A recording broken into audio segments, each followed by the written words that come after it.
नमस्कार दोस्तों, कंचन क्लासेस में आपका स्वागत है। रिमझिम भाग 5 का सेकंड लेसन पढ़ाने से पहले मैं आपको ये बताना चाहती हूँ कि भारत जो है त्योहारों का देश है और उसमें अनेक प्रकार से त्यौहार मनाए जाते हैं, ठीक है। और इसमें से जो है फसलों का त्यौहार जो है एक है जिसको हम हर स्टेट में अपनी भाषा के अनुसार उनका नाम दिया गया है और उनको हम अपने अपने ढंग से मनाते हैं। तो चलो हम सेकंड लेसन फसलों के त्यौहार जो है पढ़ते हैं, ठीक है।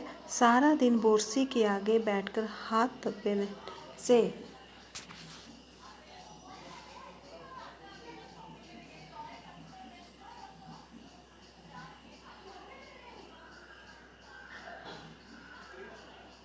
दोस्तों, सारा दिन बोरसी के आगे बैठकर हाथ तापते हुए गुजर जाता है, ठीक है। बोरसी हुई अंगीठी। अंगीठी को हम कई जगह पे सिगड़ी बोलते हैं, कई जगह पे चूल्हा बोलते हैं, कई जगह कुछ बोलते हैं, अपनी अपनी भाषा में अलग अलग नाम दिए और लेखक ने इसको बोरसी नाम दिया, ठीक है। कहा तो खिचड़ी के समय धूप में गर्माहट की शुरुआत होनी चाहिए, मतलब जो मकर संक्रांति का त्यौहार है उसमें जो है खिचड़ी के समय जो है धूप जो है गर्माहट, मतलब मौसम में जो हमारे जो है गर्माहट शुरू हो जाती है। और यहाँ पर सूरज के इंतज़ार में आस लगाए बैठे हुए हम पूरे इस दिन लगाए बैठे हुए हैं।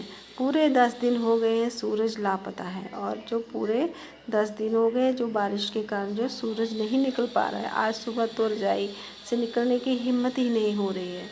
वो बोल रहा है कि आज जो है मैं इतनी ठंड है कि मेरी जो है सुबह जो रजाई से निकलने की हिम्मत नहीं हो रही है। बाहर देखने से तो उसमें एक अंदाज़ा ही नहीं हो रहा है, जो हम बाहर देखते तो उसमें एक अंदाज़ा नहीं लग पा रहा है, लेकिन घर में जो उसकी चहल पहल हो रही है उससे सब पता चल रहा है। रह रह कर कानों में कभी चौपाल के चलने पानी के गिरने की आवाज़ तो कभी हाँक लगाने की आवाज़ आ रही है, ठीक है। चौपाल हुआ हैंडपम्प, ठीक है। और कहीं से पानी गिर रहा था और कहीं से कोई आवाज़ें लगा रहा था।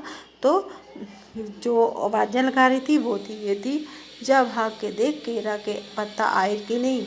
वो बोल रहा है कि जो जा भाग के देख केले के पत्ते लाए कि नहीं। आज ये लोग के उठे के नायके नहीं, आज ये लोग उठे कि नहीं, नायके नहीं। बोल जल्दी तैयार होकर, जल्दी तैयार होकर, ठीक है। अब तो उठने में ही भलाई है। अब वो बोल रहा था कि इतना सारा शोर हो रहा था, वो अब उठने में ही भलाई है। नहा धोकर हम सभी एक कमरे में इकट्ठा हो गए, ठीक है। जो उसके दादा थे, चाचा थे, सभी वो है नहा धोकर एक कमरे में इकट्ठा हो गए।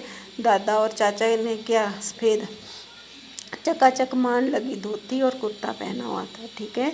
खिचड़ी में आइसन जाड़ा हम पहले कबो ना ही देखे, नहीं सारा देह कनकना रहा है। मतलब वो बोल रहे हैं कि खिचड़ी में जो मकर संक्रांति है उसके समय मैंने ये जाड़ा कभी नहीं देखा जो आज देखा है, पापा ने कहा। शायद आज धोती में उन्हें ठंड बहुत ज़्यादा लग रही है, ठीक है। सामने मचिया पर दादी की सफ़ेद साड़ी पहने हुए दादी बैठी थी। आज दादी ने अपने बाल धोए हैं, थे झक सफ़ेद सेमल सी रुई और हल्के फुलके बाल लग रहे थे, जैसे कि रुई होती है। दादी के बाल कैसे लग रहे थे, हल्के फुलके और मतलब रुई जैसे। गौर से देखने पर भी ये काला बाल नज़र नहीं आता था, ठीक है। उस दादी के बाल जो थे बिल्कुल सफ़ेद थे और काला बाल भी बिल्कुल नहीं था, बिल्कुल धुली धुली सी लग रही है दादी। उसके सामने केले के कुछ पत्ते कतार में रखे हैं, ठीक है। उनके सामने जो है केले के पत्ते भी रखे हुए हैं, जिस पर तिल, मिठा, चावल आदि ये छोटे छोटे ढेर पड़े हुए थे। हमें बारी बारी से उन सभी चीज़ों को छूने और प्रणाम करने के लिए कहा गया, ठीक है। हमारे यहाँ जो है वो तिल और प्रणाम करते हैं उनको, चावलों को। और जब जब सब ने ऐसा कर दिया तो उन सभी चीज़ों को एक जगह इकट्ठा करके दान दे दिया जाता है, ठीक है। कभी कोई मंदिर में दे देते हैं, ठीक है।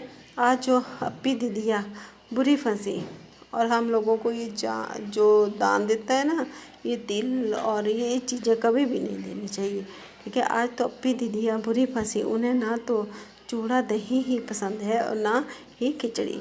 मेरे जो अप्पी दीदी थी उसकी वो तो उसको तो वो दही भी पसंद नहीं था और चूड़ा भी पसंद नहीं था, खिचड़ी भी पसंद नहीं थी। पर आज तो फरमाइश नाश्ता नहीं चलेगा। वो बोलने लगे आज तो इसकी फरमाइश का जो है नाश्ता नहीं चलेगा, उन्हें दोनों ही चीज़ें खानी पड़ेंगी। ठीक है। आज खिचड़ी जो है, खिचड़ी खाने के बाद सभी ने गया से आए तिल, गुड़ और चीनी से बने तिलकुट को बड़े चाव से खाया। गया में बनाते हैं कैसे, तिल, गुड़ और चीनी का मिक्सचर बनाकर उसको तिलकुट का नाम दिया गया है। ठीक है। खाते खाते मैं सोच रही थी कि कितनी अलग है ना ये खिचड़ी जो अभी हम बना रहे हैं। स्कूल में हम जो खिचड़ी बनाते थे उसकी अलग ही मस्ती हुआ करती थी। छुट्टी का दिन नाव में बैठकर गांव नदी की सैर और फिर टापू पर बालू में दौड़ते हुए पतंग उड़ाने की कोशिश करना या उड़ाने की कोशिश करना। कितना मज़ा आता था। ये इधर हम पतंग उड़ाते थे और वहीं थोड़ी दूर पर गुरुजी, विमला, दिद्दा, आनंद जी, झिलमिल भैया सब मिलकर ईंट से बने चूल्हे पर बड़े बड़े कड़ाहों में खिचड़ी बनाते थे। ठीक है।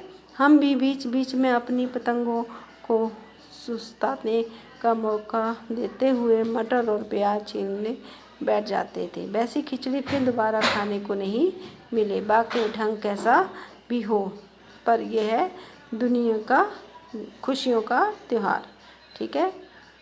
सभी लोगों के अपने अपने मनाने का, खिचड़ी जो मकर संक्रांति को मनाने का अलग अलग तरीका होता है, लेकिन ये सारे त्यौहार जो है खुशियों के होते हैं।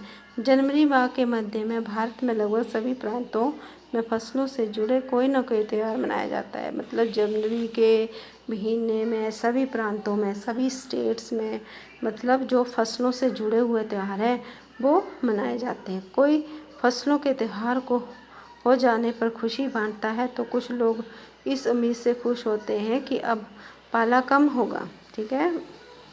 सूरज की गर्मी बढ़ने से खेतों में खड़ी फसल तेजी से बढ़ेगी। सभी प्रांतों और इलाकों में अपना रंग और अपना ढंग नज़र आता है और सभी जो ये फसल के त्यौहार है सभी जगह अपने अपने तरीके से मनाए जाते हैं। इस दिन सब लोग अच्छी पैदावार की उम्मीद और फसलों के घर में आने की खुशी का इंतज़ार करते हैं। लोग जो है कटाई करते हैं और अच्छी पैदावार और फसलों को घर में आने का खुशी का इंतज़ार करते हैं। ठीक है। उत्तर प्रदेश, बिहार, मध्य प्रदेश में मकर संक्रांति या तिल संक्रांत, असम में बिहू, केरल में ओणम, तमिलनाडु में पोंगल, पंजाब में लोहड़ी, झारखंड में सरहुल, गुजरात में पतंग का पर्व सभी खेती और फसलों से जुड़े त्यौहार हैं। मतलब ये सारे जो हैं उत्तर प्रदेश, बिहार, मध्य प्रदेश में मकर संक्रांति, तिल संक्रांत, असम में बिहू, असम में इसको बिहू नाम दिया गया है, केरल में ओणम दिया गया है, तमिलनाडु में पोंगल, पंजाब में लोहड़ी, झारखंड में सरहुल, गुजरात में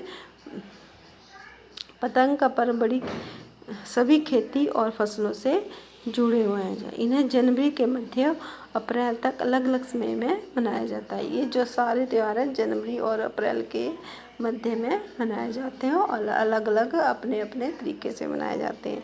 झारखंड में सरहुल बड़े जोशो खरोश से मनाया जाता है। झारखंड में इसको फसलों के त्यौहार को क्या कहते हैं, सरहुल। वो बड़े ही जोशो खरोश से, मतलब बड़ी ही खुशी से मनाया जाता है। ठीक है। 4 दिनों तक इसका जश्न चलता रहता है। ये सरहुल जो है वो 4 दिनों तक चलता रहता है। अलग अलग जनजातियाँ इसे अलग अलग समय में मनाती हैं। संथाल लोग फरवरी मार्च में मनाते हैं तो ओराव लोग उसे मार्च अप्रैल में मनाते हैं। आदिवासी आमतौर पर प्रकृति की पूजा करते हैं। ठीक है। आदिवासी लोग जो हैं वो प्रकृति की पूजा करते हैं। संथाल लोग जो इसे फरवरी मार्च में मनाते हैं और राव लोग जिसे मार्च अप्रैल में मनाते हैं। ठीक है।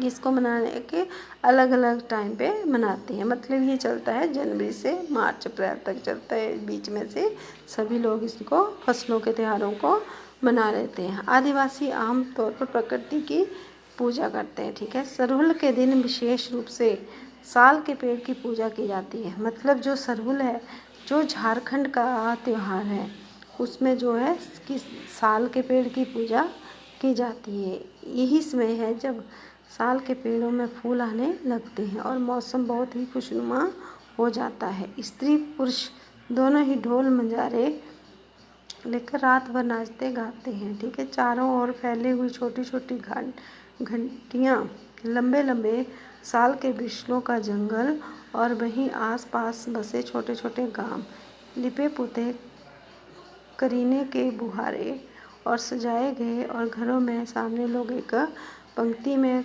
कमर में बाहें डालकर नृत्य करते हुए, ठीक, अगले दिन वे नृत्य करते हुए घर घर जाते हैं। जो ये झारखंड में जो सरहुल त्योहार है वो जो है वो साल के वृक्ष के नीचे मनाया जाता है। उसमें जो है लोग डांस करते हैं और अगले दिन नृत्य करते करते वो लोगों के घरों में जाते हैं, हर घर में जाते हैं, फूल के पौधे लगाते हैं और हर घर में जाकर एक फूल का पौधा लगाते हैं। घर घर से चंदा मांगने की भी प्रथा है। और इसमें क्या है, हर घर से चंदा मांगने की प्रथा है, पर चंदे में मालूम है क्या मांगते हैं, मुर्गा चावल और मिश्री। और वो इसमें क्या मांगते हैं, चंदे में मुर्गा चावल और मिश्री। फिर चलता है खाने पीने और खेलों का त्योहार दौर। तीसरे दिन जाकर पूजा होती है, जिसके बाद लोग अपने कानों में सरई का फूल पहनते हैं। ठीक है, उसके तीसरे दिन जो है वो लोगों के घर में घूम घाम के मुर्गा चावल और मिश्री जो है चंदे में मांगते हैं। और फिर उसके बाद खाने पीने का दौर चलता है, खेलों का दौर चलता है। और वो उसके बाद क्या करते हैं, एक सरहुल का सरई का फूल होता है, उसको अपने कानों में लगाते हैं। ठीक, इसी दिन में बसंत ऋतु की शुरुआत मानी जाती थी। ये जब जो त्यौहार है उससे क्या होता है, उससे बसंत ऋतु की शुरुआत मानी जाती है। ठीक है, धान की पूजा होती है। पूजा किया हुआ आशीर्वाद धान अगली फसल में बोया जाता है, जिससे कि धान की पूजा होती है, जिस धान से हम पूजा करते हैं उसको अगली फसल में बोते हैं, बीजते हैं। ठीक है, तमिलनाडु में मकर संक्रांति या फसलों से जुड़ा हुआ त्यौहार पोंगल के रूप में मनाया जाता है।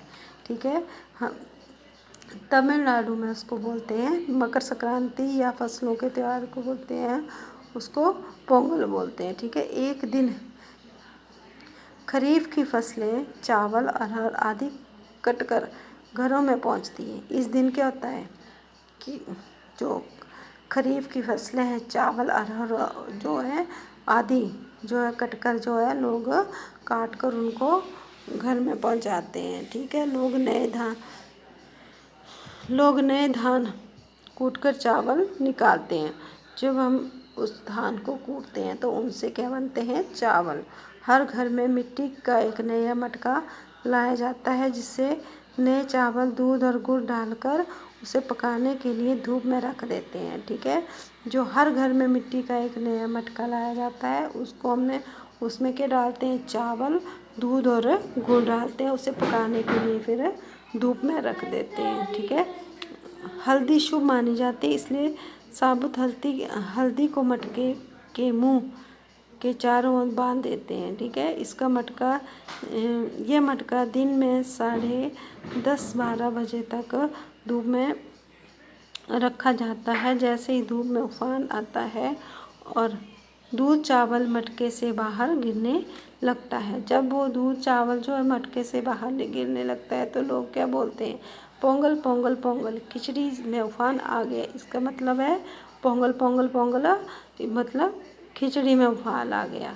ठीक है, उबाल आ गया। ठीक है, ये स्वर सुनाई देते हैं। दूसरी ओर गुजरात में पतंगों के बिना जो मकर संक्रांति का जश्न है वो अधूरा नहीं होता है।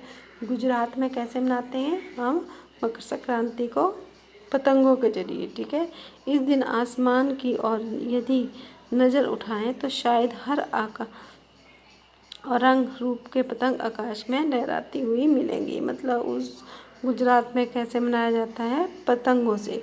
ठीक है, वो आकाश में देखेंगे तो हमें जो है हर तरह के रंग बिरंगे पतंग दिखाई देंगे। ठीक है, मिलेंगे। प्रत्येक गुजराती चाहे वह किसी भी धर्म जाति या आयु का हो पतंग उड़ाता है। हजारों लाखों पतंगों से सूर्य की भी ढक जाता है। इतनी ज़्यादा पतंगा हो जाती हैं कि उससे सूर्य भी ढक जाता है। ठीक है, आगे आया कुमायूं में मकर संक्रांति को द्वितीया भी कहते हैं। कुमायूं के लोग जो हैं वो मकर संक्रांति को द्वितीया भी कहते हैं। इस दिन आटे और गुड़ को गूंदकर पकवान बनाए जाते हैं। ठीक है, उसके हम पटंडे मालपुए बोलते हैं ना उसको, वो बनाते हैं। ठीक है, इन पकवानों को तरह तरह से आकार दिए जाते हैं, जैसे डमरू, तलवार, दाड़िम का फूल आदि। पकवान को तलने के बाद एक माला में पिरो दिया जाता है, मतलब उनको अलग अलग आकार दिए जाते हैं उन पकवानों को, और उनको एक माला में पिरो दिया जाता है। पकवान को तलने के बाद एक पिरो दिया जाता है। माला के बीच में संतरा और गन्ने की गठरी पिरोई जाती है। ये काम बच्चे बहुत रुचि और उत्साह के साथ करते हैं। सुबह बच्चों को माला दी जाती है और बहुत ठंड के कारण पक्षी पहाड़ों में चले जाते हैं। उन्हें बुलाने के लिए बच्चे इस माला में पकवान तोड़ तोड़ कर पक्षियों को खिलाते हैं और गाते हैं, कौआ आओ दूतू आओ, दूत आओ ले कौआ बाड़ो, मैं कई दे जा सोने के घड़ो, खा ले पूरी माँ कई दे सोने की छुरी। इसके साथ ही जिस चीज़ की कामना हो वह मांगते हैं, और ना जितने अलग अलग अंदाज मकर संक्रांति में मानते हैं सबको मनाते। देखिए, कहीं दूध चावल और गुड़ की खीर बनाते, तो कहीं 5 प्रकार के नए अनाज की खिचड़ी बनाते हैं। कहीं कहीं लोगों का सलाब नदी के स्नान के लिए उमड़ पड़ता है, तो लोग ठंड से ठिठुरते रहेंगे पर बर्फीले पानी से कम एक डुबकी तो जरूर लगाएंगे। हाल ये होता है कि इन जगहों पर तिल रखने की जगह ही नहीं होती है। तिल से याद आया, मकर संक्रांति के दिन पानी में तिल डालकर स्नान करना, तिल दान करना, आग में तिल डालना, तिल के पकवान बनाना विशेष महत्व रखता है। तुम्हारे घर तथा इलाके में इस त्योहार को कैसे मनाया जाता है? इसे खिचड़ी, पोंगल, मकर संक्रांति या कुछ और कहा जाता है, या तुम फसलों से जुड़े कोई और त्योहार मनाती हो? यदि तुम आपस में बात करो तो तुम्हें ये जानकर हैरानी होगी कि कई बार एक ही इलाके में रहने वाले लोग भी इस त्योहार को अलग अलग ढंग से मनाते हैं। ठीक है, अभी हमारा सेकंड लेसन को ख़त्म हो गया।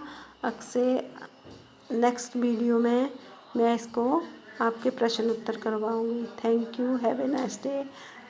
कंचन क्लासेस वीडियो देखने के लिए आपका धन्यवाद, और यूट्यूब वालों का भी धन्यवाद।